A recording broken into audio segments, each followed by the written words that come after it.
CMRL എക്സാലോജിക്കിന് 1,72,00,000 രൂപ വഴിവിട്ട സഹായം നൽകി എന്നുള്ള കേസിന്മേൽ ഇപ്പോൾ ഹൈക്കോടതി വിജിലൻസ് അന്വേഷണം ആവശ്യമെന്നുള്ള ഹർജി ഹൈക്കോടതി തള്ളിയിരിക്കുകയാണ്. ഏറ്റവും സുപ്രധാനമായിട്ടുള്ള വിധി ഇന്നിപ്പോൾ ഹൈക്കോടതിയിൽ നിന്ന് വരികയാണ്. വിജിലൻസ് അന്വേഷണം ആവശ്യമില്ല എന്നുള്ളതാണ് ഹൈക്കോടതിയും ഈ വിഷയത്തിന്മേൽ കണ്ടെത്തിയിരിക്കുന്ന നിരീക്ഷണം. ഒപ്പം തന്നെ നേരത്തെ വിജിലൻസ് കോടതികളും സമാനമായിട്ടുള്ള നിരീക്ഷണം നടത്തിയിരുന്നു. ഇപ്പോൾ പ്രതിപക്ഷ നേതാവ് ഈ വിഷയത്തിന്മേൽ മാധ്യമങ്ങളെ കാര്യം ചെയ്തു കൊടുത്തതിന്റെ പ്രത്യുപകാരമായിട്ടാണ് ഈ പൈസ ചെയ്തിരിക്കുന്നത്. അത് തെളിയിക്കാൻ പറ്റിയില്ലെങ്കിൽ വിജിലൻസ് അന്വേഷണം നിലനിൽക്കില്ല. എനിക്ക് വിശദാംശങ്ങൾ അറിയില്ല. രണ്ടാമത്തെ കേസ് ഇത് PML ആക്ട് വരുന്നതാണ്, prevention of money laundering act വരുന്നതാണ്. ആദ്യത്താണെങ്കിൽ പ്രിവെൻഷൻ ഓഫ് കറപ്ഷൻ ആക്ടാണ്, PC ആക്ടാണ്. PC ആക്ട് വന്നെങ്കിൽ ഒരു ഫേവർ ചെയ്ത് കൊടുത്തതിന് പകരമായിട്ട് കൈക്കൂലി പോലെ മേടിച്ചിരിക്കുന്ന ഒരു പണമാണെങ്കിലാണ് അത് ഈ prevention of corruption act PC act വരുന്നത്. ഇത് അതല്ല, ഇത് മണി ലോണ്ടറിങ് ആക്ടാണ്, പണം കൈമാറ്റം ചെയ്തിരിക്കുന്നതാണ് വേറെ തരത്തിൽ. അപ്പോൾ അതിൻ്റെ പേരിൽ SFIയുടെ കേസ് നടക്കുന്നുണ്ട്.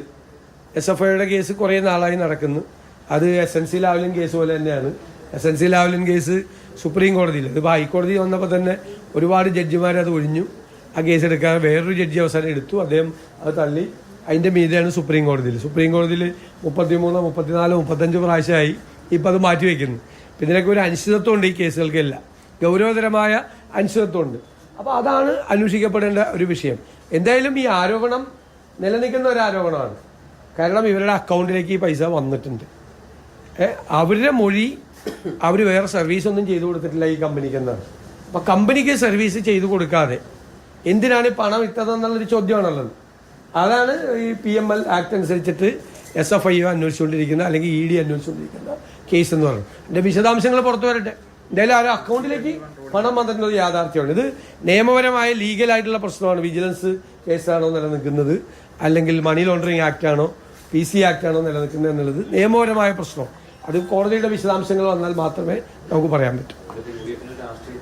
അങ്ങനെ അതെങ്ങനെയാണ് UDFന്റെ രാഷ്ട്രീയ ഇത് ഉള്ളതാണല്ലോ, കേസ് ഉള്ളതാണല്ലോ, കേസ് നിലവിലുണ്ട്.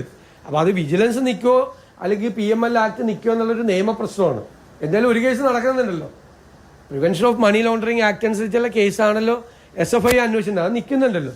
UDFന് എന്താ തിരിച്ചടി?